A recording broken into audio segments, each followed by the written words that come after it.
നമസ്കാരം. പെട്രോളിനും ഡീസലിനും വില കൂടും. ആ വഴിക്ക് അവശ്യ സാധനങ്ങൾക്ക് വില കൂടും. യാത്രാ നിരക്ക് കൂടും. സർവ്വതിനും വില കൂടും. തലയ്ക്കടിച്ചാൽ നടുവൊടിയും. നടുവൊടിഞ്ഞാൽ നട്ടം തിരിയും. ചുരുക്കി പറഞ്ഞാൽ ജനത്തിനു മാത്രം വിലയില്ലെന്ന ഓർമ്മപ്പെടുത്തലാണ് ഈ ബജറ്റ്. ഇങ്ങനെയെങ്കിൽ എങ്ങനെ ജീവിക്കും സർ? ന്യൂസ് 18 പൊതുവേദി ഇന്ന് പരിശോധിക്കുന്നത് ഈ വിഷയമാണ്. പ്രേക്ഷകർക്കും പ്രതികരിക്കാം. വിളിക്കേണ്ട നമ്പർ 0471 354 2100.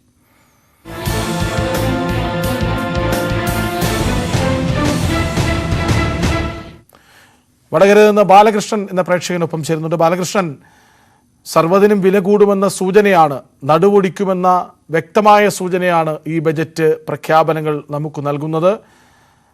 നമ്മൾ എങ്ങനെ ജീവിക്കും? കേൾക്കാമോ? കേൾക്കാം. നമ്മൾ ജീവിക്കുന്ന കാര്യം കഷ്ടം തന്നെയാണ്. എനിക്കൊരു കാര്യമേ പറയാനുള്ളൂ. കേരളത്തിൽ എന്താണ് ഈ ഇടതുപക്ഷത്തിലുള്ള ഗുണമെന്ന് വെച്ചാൽ, ഇവിടുത്തെ പ്രതിപക്ഷത്തിന് ഇത് എതിർക്കുവാനാവൂല. എല്ലാം കേന്ദ്രം തരുന്നില്ല എന്ന് പറഞ്ഞാൽ പ്രതിപക്ഷത്തിന് ഇത് പറയാനാവൂല കേന്ദ്രം തരാത്തത് കൊണ്ടല്ലാന്ന്. കാരണം കേരളത്തിലെ പ്രതിപക്ഷം കോൺഗ്രസ് ആണല്ലോ. അപ്പൊ അതുകൊണ്ട് എന്താ വെച്ചാൽ ഇവർക്ക് രണ്ടുപേർക്കും കേന്ദ്ര ഗവൺമെന്റിനെ താറടിച്ച് കാണിക്കാം. കേന്ദ്രം അങ്ങനെ തരുന്നില്ലെങ്കിൽ, കേൾക്കാമോ സാർ? കേൾക്കാം പറയും. കേന്ദ്രം അങ്ങനെ തരുന്നില്ലെങ്കിൽ അവർ ഇഡിക്കെതിരായിട്ടും കേന്ദ്ര അന്വേഷണത്തിനെതിരായിട്ടുള്ള കോടതി പോയതല്ലേ? പഠന സംവിധാനത്തിൽ കോടതിയില്ലേ? ഇവിടെ ഒരു നീതിന്യായ വ്യവസ്ഥയില്ലേ? അങ്ങനെയാണെങ്കിൽ ഒരു കോടതി പോകണം, ജനങ്ങളെ അടിനിർത്തി ഇതിനെ നേരിടണം. അതെന്തേ അത് ഇവർ ചെയ്യാത്തത്? അപ്പൊ ഇതിലൊന്നും ഇതൊക്കെ കളവാണ്. കേന്ദ്രത്തിന്റെ വിഹിതം കേന്ദ്രം കൃത്യമായിട്ട് കൊടുക്കുന്നുണ്ടെന്നാണ് എന്റെ പരിമിതമായ അറിവ് വെച്ച് ഞാൻ ശ്രമിക്കും. പിന്നെ എന്നെ സംബന്ധിച്ച് ഞാനിപ്പം വളരെ സന്തോഷവാനാണ്. നമ്മ 5 പേർക്ക് 25 കിലോ അരി സൗജന്യമായി ടെൻഡർ 3 വർഷമായിട്ട് കേന്ദ്ര ഗവൺമെന്റ് തന്നിരുന്നു. അത് വീണ്ടും ഈ ബഡ്ജറ്റിൽ അടുത്ത മാസം മുതൽ ചാലുവാക്കിയിരിക്കുന്നു. അതിന്റെ ഞാൻ സംതൃപ്തനാണ്. ഈ സംസ്ഥാന ഗവൺമെന്റ് ഒരു കുട്ടിക്കും കേരളത്തിൽ ജീവിക്കാനാവും തോന്നില്ല. കാരണം ഇവിടെ വാഹനത്തിന് വില. ബാലകൃഷ്ണൻ, കലാധരൻ എന്ന പ്രേക്ഷകൻ പരവൂരിൽ നിന്നൊപ്പം ചേരുന്നുണ്ട്. ശ്രീ കലാധരൻ, ഈ ബജറ്റ് എങ്ങനെയുണ്ട്? സാധാരണക്കാരനെ കൊല്ലുന്ന ബഡ്ജറ്റാണ് സാറേ. ഞാൻ പറയാറില്ലേ, ഈ സർക്കാർ സാധാരണക്കാരന് വേണ്ടിയുള്ളതല്ല. അതിന്റെ 15 ലക്ഷത്തിന് മേലിലുള്ളവന് ഇടം കൊടുത്തിട്ട് ബാക്കിയുള്ളതിനെ കൂട്ടി. ഇനി 15 ലക്ഷം മേടിക്കാൻ പ്രാപ്തിയുള്ളവൻ ആരാണ്? വലിയ കാശുള്ളവനല്ലേ. സാധാരണക്കാരൻ നടക്കോ? അതുപോലെ 1 സെന്റ് ഭൂമി വാങ്ങാൻ പറ്റുമോ? 20% കരവില കൂട്ടിയിരിക്കുന്ന ഭൂമിയുടെ.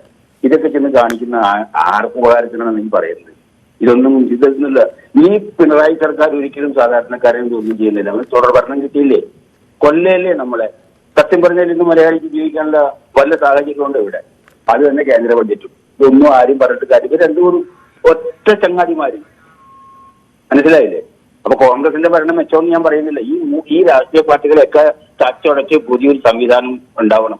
പുതിയ സംവിധാനമാണ് രാഷ്ട്രീയത്തിനപ്പുറം വേണ്ടത്. ഏതായാലും ജീവിക്കാനാവാത്ത അവസ്ഥയാണെന്ന് കലാധരൻ പറയുന്നു.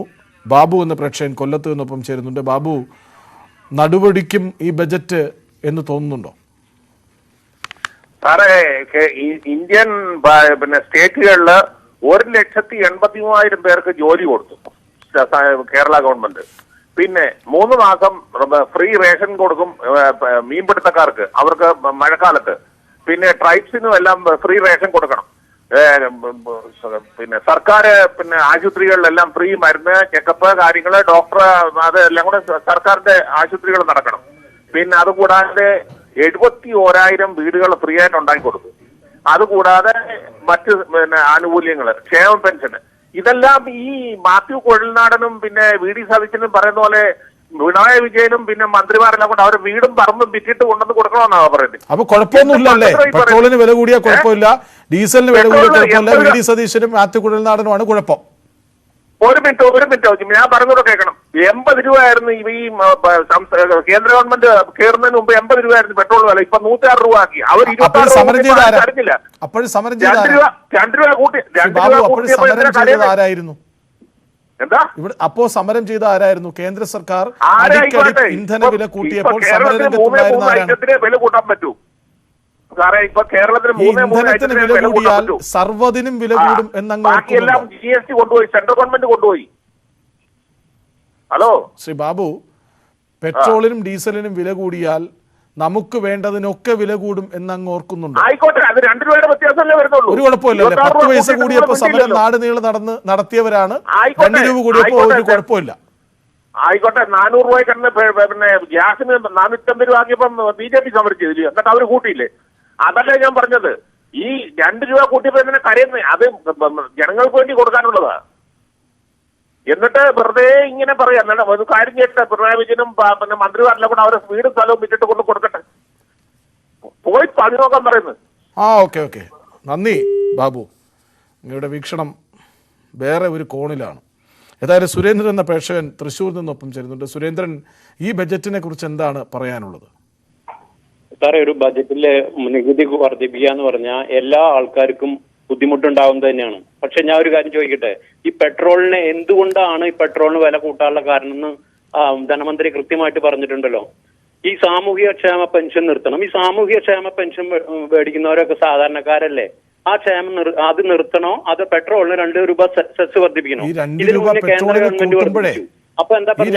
പെട്രോളിന് കൂട്ടുമ്പോൾ ഈ സാമൂഹ്യ പെൻഷൻ ഇത്ര കൊടുത്താൽ മതിയാവില്ല. കാരണം നിത്യോപയോഗ സാധനങ്ങൾക്ക് വില കൂടും, ബസ്സിൽ കയറിയാൽ കൂടുതൽ പണം കൊടുക്കണം, ഓട്ടോ ചാർജ് കൂടും, എല്ലാം കൂടും. അതെ. അപ്പൊ സാറിനോട് ഞാൻ ചോദിക്കട്ടെ, ഇന്നലെ കേന്ദ്ര ഗവൺമെന്റ് കുറെ പൈസ ചുരുക്കിയിട്ടുണ്ട്. ഈ കേന്ദ്ര ഗവൺമെന്റ് വെട്ടിച്ചെടുക്കുമ്പോൾ ഈ പൈസ എവിടുന്ന്? ഒരു തവണ മൻമോഹൻ സിംഗിനോട് ചോദിച്ചു. അപ്പൊ മരം കൊലുക്കി കഴിഞ്ഞാൽ പൈസ കിട്ടുന്ന വല്ല വിദ്യകൾ ഉണ്ടെങ്കിൽ നിങ്ങൾ പറയുമെന്നാണ് മൻമോഹൻ സിംഗ് അന്ന് പറഞ്ഞിരുന്നത്. അപ്പൊ അതേമാതിരി തന്നെ ഈ ഭാഗങ്ങളുണ്ടല്ലോ, ഇത്രയും കാര്യങ്ങൾ, അതായത് ഇപ്പൊ ആരോഗ്യ മേഖല, നേരത്തെ പ്രേക്ഷകൻ പറഞ്ഞ മാതിരിയുള്ള ആ മേഖലകൾക്കൊക്കെ പൈസ നീക്കി വെച്ചിട്ടുണ്ട്. ഈ പെട്രോളിന് എല്ലാ വർഷവും ഉള്ളതാണല്ലോ, എല്ലാ തവണയും ഉള്ളതാണ്. കഴിഞ്ഞ തവണ ബജറ്റിൽ പ്രഖ്യാപിച്ച എത്ര ശതമാനം പദ്ധതികൾ പൂർത്തിയായിട്ടുണ്ടാവും? എത്ര നീക്കിയിരിപ്പുകൾ നടപ്പിലാക്കിയിട്ടുണ്ടാകും, പ്രായോഗികതയിൽ വരുത്തിയിട്ടുണ്ടാകും? അല്ല, അത് ചോദിക്കട്ടെ, ഇപ്പൊ കേന്ദ്ര ഗവൺമെന്റ് ബജറ്റ് വന്നു. ഈ ബജറ്റിൽ പ്രഖ്യാപിച്ച എല്ലാ എമൗണ്ടുകളും കൊടുത്തിട്ടുണ്ടോ? എല്ലാ വിഭാഗത്തിനും കൊടുത്തിട്ടുണ്ടോ? ഞാൻ പറയുന്നത് ഇതൊക്കെ കണ്ണിൽ പൊടിയിടലാണോ എന്നാണ് എന്റെ ചോദ്യം. കണ്ണിൽ പൊടിയിടുന്നല്ല. അന്ന് ശുചിമുറി ഉണ്ടാക്കാനാണ് പെട്രോളിന്റെ വില വർദ്ധിപ്പിച്ചത് എന്ന് പറഞ്ഞിട്ടല്ലേ BJP ഗവൺമെന്റ് ശുചിമുറി ഉണ്ടാക്കാനാണ്. കേരളത്തിൽ ഈ ബജറ്റിനെ കുറിച്ച് ഞങ്ങൾ ഇവിടുത്തെ ഗവൺമെന്റ് പറയുന്നു, ഇവിടുത്തെ സാധാരണക്കാരന് സാമൂഹ്യക്ഷേമ പെൻഷൻ കൊടുക്കാനാണ് ഈ 2% സെസ് കൂട്ടിയത്. പിന്നെ മദ്യത്തിന്റെ വില കൂട്ടിയെന്ന് പറഞ്ഞു. മദ്യത്തിന്റെ വില കൂട്ടിയത് എവിടുന്ന? 1000-ന് മുകളിലുള്ള ആൾക്കാർക്ക്. ഈ നികുതി കൂട്ടാന്ന് പറഞ്ഞാൽ എല്ലാവർക്കും ബുദ്ധിമുട്ടുള്ള കാര്യമാണ്. അത് എല്ലാവരും അംഗീകരിക്കുന്നു. ശ്രീ സുരേന്ദ്രൻ, ഞാൻ ചോദിക്കുന്നത്, ഇപ്പോൾ ഇന്ധനത്തിന് വില കൂടിയാൽ അത് സാമൂഹ്യ പെൻഷൻ നിലനിർത്താൻ വേണ്ടി എന്ന് പറയാം ധനമന്ത്രിക്ക്, സ്വാഭാവികമാണ്. പക്ഷേ ഇന്ധനത്തിന് വില കൂടിയാൽ ഈ സാധാരണക്കാർ തന്നെ നാളെ ബസ്സിൽ കയറി പോകണം, ഓട്ടോ ഉപയോഗിച്ച് മറ്റൊരിടത്തേക്ക് പോകേണ്ടി വരാം, മറ്റു വാഹനങ്ങൾ ആശ്രയിക്കേണ്ടി വരാം, നിത്യോപയോഗ സാധനങ്ങൾ വാങ്ങേണ്ടി വരും. ഇതൊക്കെ സ്വാഭാവികമല്ല. അപ്പൊ സ്വാഭാവികമായും ഇന്ധന വില വർദ്ധിച്ചാൽ ഇതൊക്കെ വർദ്ധിക്കില്ലേ? ഈ വില നിയന്ത്രിക്കുന്നതിന് വേണ്ടിയിട്ട് 2000 കോടി അങ്ങോട്ട് വേറെ മാറ്റി അത് മാറ്റിവെക്കും. ഓക്കെ, നന്ദി ശ്രീ സുരേന്ദ്രൻ പ്രതികരിച്ചത്. ചന്ദ്രൻ നായർ എന്ന പ്രേക്ഷകൻ തിരുവനന്തപുരത്ത് നിന്നൊപ്പം ചേരുന്നുണ്ട്. ശ്രീ ചന്ദ്രൻ നായർ, ഈ ബജറ്റ് നടുവൊടിക്കുന്നതോ? സാർ, ഒരു വൃദ്ധൻ എന്നുള്ള നിലയിൽ ഞാൻ പറയുകയാണ് സാർ, പ്രധാനമായിട്ടും ഭരണധൂർത്ത് കാരണം ഖജനാവ് കാലിയായി, പകരം ഖജനാവ് നിറയ്ക്കാൻ വേണ്ടി ജനങ്ങളെ പിഴിയുക അല്ലെങ്കിൽ പിടിച്ചു പറിക്കുക എന്ന നിലപാടാണ് കേരള സർക്കാർ. പെട്രോളിയം, ഭൂമി വില, മദ്യം, വെള്ളം, വൈദ്യുതി, കെട്ടിട നികുതി, രജിസ്ട്രേഷൻ, സ്റ്റാമ്പ് ഡ്യൂട്ടി, വാഹന വില, വീടുകളുടെ വില എന്നിവയ്ക്ക് കുത്തനെ നികുതി കൂട്ടി. ജനത്തിന്റെ വില മാത്രം പുല്ലിന് താഴെയായി സാർ ആക്കിയിരിക്കുകയാണ്. ജനം ഒരു അഗ്നിപർവ്വതം പോലെ ആയിരിക്കുകയാണ് ഇപ്പോഴത്തെ സ്ഥിതിയിൽ. വല്ലാത്ത ഒരു ബുദ്ധിമുട്ടിലേക്കാണ്. അതായത് മഞ്ഞക്കല്ല് കുഴിച്ചിട്ട പൈസ പോലും മഞ്ഞക്കല്ലുകൾ കുഴിച്ചിട്ട പൈസ പോലും എന്താണെന്ന് വെച്ചാൽ ജനങ്ങൾ നികുതി ഇനത്തിൽ കൊടുക്കേണ്ട ഒരു അവസ്ഥയിലേക്ക് വന്നിരിക്കുകയാണ്. വായുവിനും എന്താണെന്ന് വെച്ചാൽ ഇനി നികുതി ഏർപ്പെടുത്തുമോ എന്നൊരു സംശയത്തിലാണ് സാർ. ഞാൻ കൂടുതൽ സമയം എടുക്കുന്നില്ല, മറ്റുള്ളവർക്ക് വേണ്ടി ഞാൻ വഴിമാറുന്നു സാർ. ശരി, ഈ ബജറ്റ് അക്ഷരാർത്ഥത്തിൽ ജനങ്ങളെ നേരിട്ട് ബാധിക്കുന്നതാണെന്ന അഭിപ്രായം പങ്കുവയ്ക്കുന്നു ചന്ദ്രൻ നായർ. ഇനി അബ്ദുൾ റഹ്മാൻ ദുബായിൽ നിന്ന് ഒപ്പം ചേരുന്നുണ്ട്. അബ്ദുൾ റഹ്മാൻ, ബജറ്റിനെ കുറിച്ച് കൃത്യമായി വിലയിരുത്തിയിട്ടുണ്ടാകാം, കണ്ടിട്ടുണ്ടാകും, എന്തിനൊക്കെ വില കൂടി എന്നൊക്കെ തിരിച്ചറിഞ്ഞിട്ടുണ്ടാകാം, നികുതി എത്രമാത്രം കൂടുന്നുവെന്ന് മനസ്സിലാക്കിയിട്ടുണ്ടാകും. എന്താണ് പ്രതികരണം? ഹലോ, പറയൂ ശ്രീ അബ്ദുൾ. പറഞ്ഞാൽ കോലീബി സഹായങ്ങൾ നൽകുന്ന മാധ്യമ പ്രവർത്തകരോടാണ് എനിക്ക് ചോദിക്കാനുള്ളത്. 2 ദിവസം മുൻപ് കേന്ദ്രത്തിന്റെ ബഡ്ജറ്റ് അവതരിപ്പിച്ചപ്പോൾ നിങ്ങളുടെ എല്ലാം നാവ് എവിടെയായിരുന്നു? അയ്യോ, ഞങ്ങളൊക്കെ പറഞ്ഞു കേട്ടോ. പറഞ്ഞു, എന്ത് പറഞ്ഞു? ഇത്ര പറഞ്ഞ നിങ്ങളും അന്നേരം കണ്ടതാണല്ലോ കേരളത്തിനോട് ഏത് വിധത്തിലുള്ള പ്രതികാര നടപടിയാണ് കേന്ദ്രം സ്വീകരിച്ചുകൊണ്ടിരിക്കുന്നത്. കർണാടക പോലുള്ള സംസ്ഥാനങ്ങളിൽ കേന്ദ്രം എന്തൊക്കെയാണ് വാരിക്കോരി കൊടുത്തിരിക്കുന്നത്, അവകാശപ്പെട്ടതുപോലും പലതും വെട്ടിക്കുറക്കുകയാണ് കേരളത്തിന്റെ ആ ചെയ്തിട്ടുള്ള ഒരൊറ്റ കാരണം കൊണ്ട്. അങ്ങനെയെങ്കിൽ പിന്നെ അങ്ങനെ പറഞ്ഞാൽ മതിയല്ലോ ധനമന്ത്രി. സാമൂഹിക പെൻഷൻ നിലനിർത്താൻ വേണ്ടിയാണ് ഇതൊക്കെ ചെയ്യുന്നതെന്ന് പറയേണ്ടല്ലോ, ജനങ്ങളുടെ ഭംഗിവാക്ക് പറയേണ്ടല്ലോ. അല്ല സുഹൃത്തെ, 600 രൂപ പെൻഷൻ കൊടുക്കാൻ പോലും നല്ല വരുമാനമുള്ള കാലത്ത്, നല്ല പൈസക്ക് വിലയുള്ള കാലത്ത് പറ്റാത്ത ഉമ്മൻചാണ്ടിയുടെ ഗവൺമെന്റാണ് 1.5 വർഷം ബാക്കി വെച്ച് പോയത്. 7 വർഷമായി ഒരു കുടിശ്ശിക പോലും ബാക്കി വെക്കാതെ 1600 രൂപ വെച്ചിട്ടാണ് പാവപ്പെട്ടവരുടെ വീട്ടിലെത്തിക്കുന്നത്. പിന്നെ ഈ സാധനത്തിന് വില കൂടുന്നത് അതെന്ന് പറഞ്ഞു കഴിഞ്ഞാൽ ഇപ്പൊ എല്ലാത്തിനും ഉണ്ടാവും. ഈ UDF-നെ പോലെയും BJP-നെ പോലെയും ഏതെങ്കിലും ഒരു പാർട്ടി ചെയ്യുമ്പോ നല്ലതും ബാക്കി ആരൊക്കെ ചെയ്താലും അത് മോശവുമാവും. അതുകൊണ്ട് കുഴപ്പമില്ല. അബ്ദുറഹ്മാൻ, നിത്യോപയോഗ സാധനങ്ങൾക്ക് വില കൂടട്ടെ, ഇന്ധനത്തിന് വില കൂടട്ടെ, നമുക്കത് സഹിക്കാം, ക്ഷമിക്കാം. നന്ദി ശ്രീ അബ്ദുറഹ്മാൻ ഒപ്പം ചേർന്നതിന്. ജയകുമാർ എന്ന പ്രേക്ഷകൻ തിരുവനന്തപുരത്ത് നിന്ന് ഒപ്പം ചേരുന്നുണ്ട്. ശ്രീ ജയകുമാർ, ബജറ്റ് എങ്ങനെ വിലയിരുത്തുന്നു? ഈ ബഡ്ജറ്റ് എന്ന് പറഞ്ഞാല് സർക്കാരിന്റെ ദൂർത്തും സർക്കാരിന്റെ ദൂരത്തിന്റെ ചെലവും ജനങ്ങളെ പിഴിഞ്ഞുള്ള പണവും തമ്മിൽ ടാലിയാക്കുന്ന ഒരു സംവിധാനമാണ് ഇപ്പൊ ഈ ബാലഗോപാൽ ചെയ്യുന്നത്. ഈ ഓരോ പദ്ധതികളും പ്രഖ്യാപിക്കണമല്ലാതെ ആ പദ്ധതികൾ എല്ലാം കുടുംബത്തിലോട്ട് പാർട്ടിക്കാരുടെ ഇടയിലേക്ക് മാറ്റിയിട്ടാണ് ഈ ജനത്തിനെ പിഴിയുന്നത്.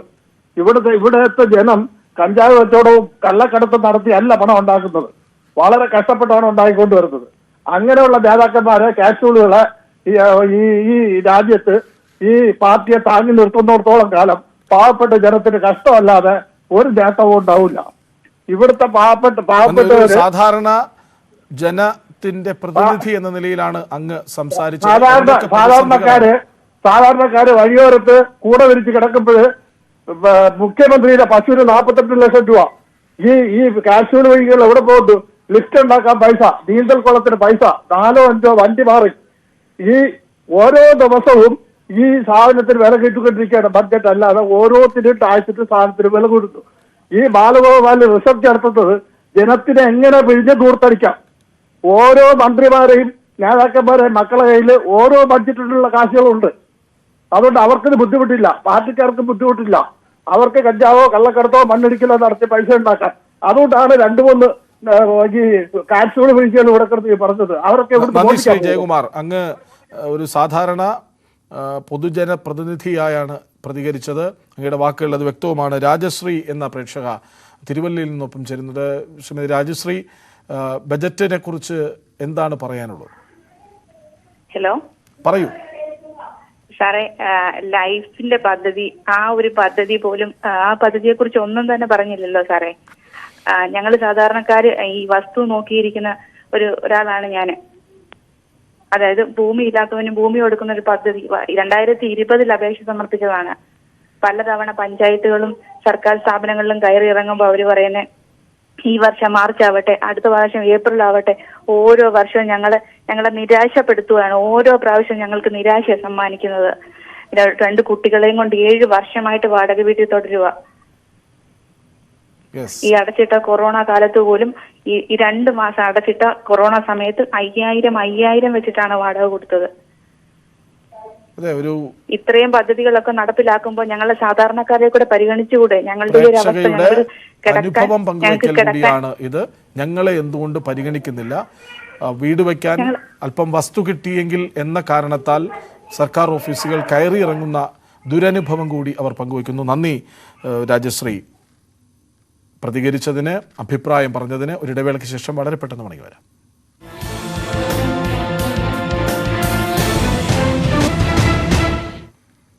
പൊതുവേദി തുടരുന്നു. ബജറ്റിൽ പ്രതിഷേധിച്ച് യുവമോർച്ചയുടെ സെക്രട്ടേറിയറ്റ് മാർച്ച് തിരുവനന്തപുരത്ത് നടക്കുന്നു. അതിലേക്ക് തത്സരം.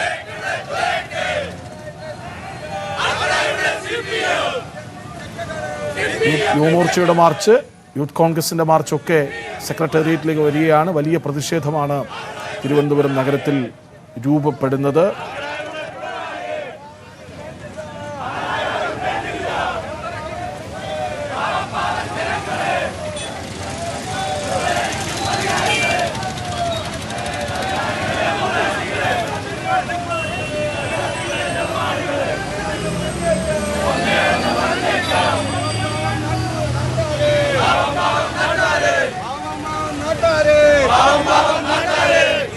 ഈശകളൊക്കെ കൊള്ളയടിക്കുക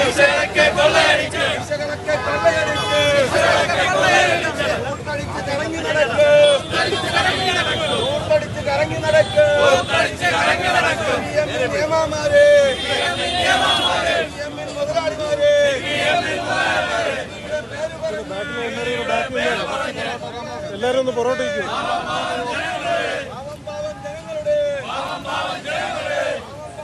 ബജറ്റ് പ്രഖ്യാപനത്തിൽ പ്രതിഷേധിച്ച് യൂത്ത് കോൺഗ്രസിന്റെ സെക്രട്ടേറിയറ്റ് മാർച്ച് നടക്കുകയാണ്. അവരുടെ ബാനറിൽ എഴുതിയിരിക്കുന്നത് പ്രകാരമെങ്കിൽ ബജറ്റ് കത്തിച്ച് പ്രതിഷേധമാണ് യൂത്ത് കോൺഗ്രസ് അവിടെ സമരപ്രഖ്യാപനത്തിലൂടെ നടത്താൻ പോകുന്നത്. മറുവശത്ത് യുവമോർച്ചയുടെ പ്രതിഷേധവും നടക്കുന്നുണ്ട്. യുവജന സംഘടനകളാകെ ജനത്തെ കൊള്ളയടിക്കുന്ന ബജറ്റ് എന്ന ആരോപണവുമായി സെക്രട്ടേറിയറ്റിന് മുന്നിൽ പ്രതിഷേധവുമായി സജീവമാകുന്ന മിനിറ്റുകളാണ്. നമുക്ക് വീണ്ടും പൊതുവേദിയിലേക്ക് പ്രേക്ഷകരുടെ പ്രതികരണങ്ങളിലേക്ക് പോകാം. തമ്പാൻ എന്ന പ്രേക്ഷകൻ പയ്യന്നൂരിൽ നിന്ന് ഒപ്പം ചേരുന്നുണ്ട്. തമ്പാൻ, ബജറ്റിനെ കുറിച്ച് എന്തു പറയുന്നു? സാർ, ഇതിലും നല്ലൊരു ബജറ്റ് സ്വപ്നങ്ങൾ മാത്രമേ ഏതെങ്കിലും ഒരു ഇടതുപക്ഷക്കാരൻ വിചാരിക്കുന്നുണ്ടെങ്കിൽ അവർ നാശത്തിലേക്ക് അടുത്തുകൊണ്ടിരിക്കുകയെന്ന് ഇത് ഒരു ബജറ്റ് പ്രസംഗം എന്ന് പറയാൻ തന്നെ പറ്റില്ല. ജനങ്ങളെ എന്നെ കൊള്ളയടിക്കാം എന്നതിന്റെ വഴി മാത്രമേ ഇവർ തിരഞ്ഞെടുക്കുന്നു. ഇതൊരു ബജറ്റ് പ്രഖ്യാപനങ്ങളല്ല, ജനത്തെ എങ്ങനെ കൊള്ളയടിക്കാം എന്നതിന്റെ നേർസാക്ഷ്യമാണ് എന്നാണ്. അവിടെ സെക്രട്ടേറിയറ്റിന് മുന്നിൽ യുവജന പ്രതിഷേധത്തിന് നേരെ ജലപീരങ്കി പ്രയോഗിക്കുന്നു പോലീസ്. നമുക്കൊപ്പം സോജേഷ് എന്ന പ്രേക്ഷകൻ കണ്ണൂരിൽ നിന്ന് ഒപ്പം ചേരുന്നുണ്ട്. സോജേഷ്, എങ്ങനെ ജീവിക്കും നമ്മൾ എന്ന് തോന്നിയോ ബജറ്റ് കേട്ടപ്പോൾ? തീർച്ചയായിട്ടും. കാരണം കൊറോണ കഴിഞ്ഞു, ആൾക്കാരെല്ലാം വളരെ സാമ്പത്തിക പരാധീനത മൂലം നഷ്ടം തിരിഞ്ഞുകൊണ്ടിരിക്കണേ ഈ സമയത്ത് എല്ലാത്തിനും എത്ര പ്രാവശ്യമാണ് ഇപ്പൊ കൂട്ടിയത്? പെട്രോളിന് വില കൂട്ടി, ഡീസലിന് വില കൂട്ടി, മദ്യത്തിന് വില കൂട്ടി, പിന്നെ അതുപോലെ തന്നെ ഈ ടാക്സ്, പിന്നെ ആധാരം ചെയ്യണതിന്റെ സ്റ്റാമ്പിന്റെ ഇത് കൂട്ടി, എല്ലാത്തിനും സർക്കാരിന്റെ ദൂർത്ത് കുറയുന്നേ ഇല്ല. സാധാരണക്കാരന്റെ സർക്കാരെന്ന് അവകാശപ്പെട്ടിട്ട് ഇപ്പൊ സാധാരണക്കാരനുമായിട്ട് യാതൊരുവിധ ബന്ധമില്ലാത്ത രീതിയിലാണ് ഈ സർക്കാരിന്റെ പോക്ക്. കമ്മ്യൂണിസ്റ്റ് പാർട്ടി ഒരു പുറകിലേക്ക് തിരിഞ്ഞു നോട്ടത്തിന്റെ സമയമായി കമ്മ്യൂണിസ്റ്റ് പാർട്ടി, അല്ലെങ്കിൽ ഇത് നാശത്തിലേക്കേ പോകുള്ളൂ. ശരി, നന്ദി സോജേഷ് പ്രതികരിച്ചതിന്. അവിടെ യൂത്ത് കോൺഗ്രസ് ബജറ്റ് കത്തിച്ച് പ്രതിഷേധിക്കുകയാണ്. ബജറ്റ് പ്രഖ്യാപനങ്ങൾക്കെതിരെ ജനങ്ങളെ കൊള്ളയടിക്കുന്ന ബജറ്റ് എന്നാവർത്തിച്ച് മുദ്രാവാക്യം വിളിച്ച് ബജറ്റ് കത്തിക്കുന്ന ദൃശ്യങ്ങളാണിപ്പോൾ കാണുന്നത്.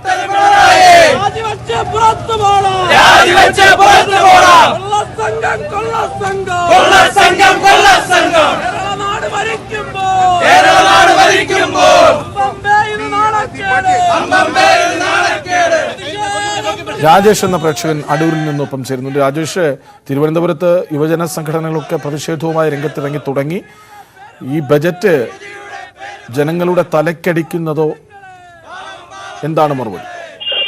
തീർച്ചയായിട്ടും ഈ ബഡ്ജറ്റ് എന്ന് പറഞ്ഞാൽ തീർച്ചയായിട്ടും ജനങ്ങളുടെ തലക്കടിക്കുന്ന ഒരു ബഡ്ജറ്റാണ്. അത് മാത്രമല്ല, ജനങ്ങളെ വളരെയേറെ ചൂഷണം ചെയ്യുന്ന ഒരു ബഡ്ജറ്റാണ്. കാരണം എന്ന് പറഞ്ഞു കഴിഞ്ഞാൽ ഇപ്പോ ഈ ഗവൺമെന്റ് ഇപ്പൊ എന്തുമാത്രം മറ്റുള്ള ഇതിനൊക്കെ അധിക ചെലവുകളുണ്ടാക്കി കാറ് മേടിക്കാനും മറ്റുള്ള ഇതിനും എല്ലാം തന്നെ ഈ ഗവൺമെന്റ് വളരെയേറെ കാശ് ചെലവാക്കിയിട്ട് ഇപ്പൊ ഈ പാവങ്ങളെ ചൂഷണം ചെയ്യുന്ന ഒരു ബഡ്ജറ്റാണിത്. പാവങ്ങളെ നിരാശപ്പെടുത്തുന്ന, പാവങ്ങളെ കൂടി കൊള്ളയടിക്കുന്ന ഒരു ബജറ്റാണ് ഇത് എന്ന് രാജേഷ് എന്ന പ്രേക്ഷകൻ അടൂരിൽ നിന്ന് പ്രതികരിക്കുന്നു. സെക്രട്ടേറിയറ്റിന് മുന്നിൽ ഈ വൈകുന്നേരം പ്രതിഷേധങ്ങളുടെ അലയടി തുടങ്ങിയിട്ടുണ്ട്. അവിടെ യുവമോർച്ചയുടെ പ്രതിഷേധത്തിന് നേരെ ജലപീരങ്കി പ്രയോഗിക്കുന്നു. തൊട്ടടുത്ത് യൂത്ത് കോൺഗ്രസ് പ്രവർത്തകർ ബജറ്റ് കത്തിച്ച് പ്രതിഷേധിക്കുന്നു. ഒരേ ഇടത്ത് രണ്ട് പ്രതിഷേധങ്ങൾ, രണ്ടും സർക്കാരിൻ്റെ ബജറ്റ് പ്രഖ്യാപനത്തിന് എതിരെയാണ്.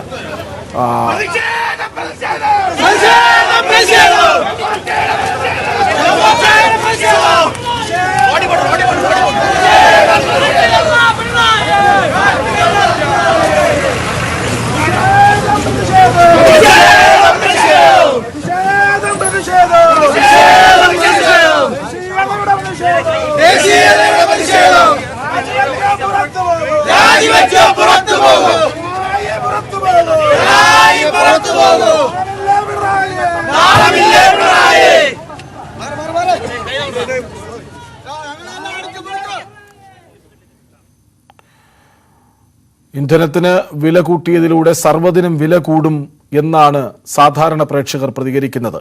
സർക്കാരിന് ധൂർത്തടിക്കാൻ ജനങ്ങളെ പിഴിയുന്നു എന്ന് പലരും പറഞ്ഞു വയ്ക്കുന്നു. മറുവശത്ത് കേന്ദ്രം വിഹിതം വെട്ടിക്കുറച്ച കാരണത്താലാണ് സർക്കാരിന് ജനങ്ങളുടെ ക്ഷേമ പെൻഷൻ അടക്കം നിലനിർത്താൻ ഇത് ചെയ്തേ തീരൂ എന്ന് ചിലർ ന്യായീകരിക്കാൻ ശ്രമിക്കുകയും ചെയ്യുന്നു. ഏതായാലും ജനങ്ങളെ നേരിട്ട് ബാധിക്കുന്ന, പ്രതികൂലമായി ബാധിക്കുന്ന ഒരു ബജറ്റാണിതെന്ന കാര്യത്തിൽ തൽക്കാലം സംശയമില്ല. പൊതുവേദി പൂർണ്ണമാകുന്നു. നമസ്കാരം.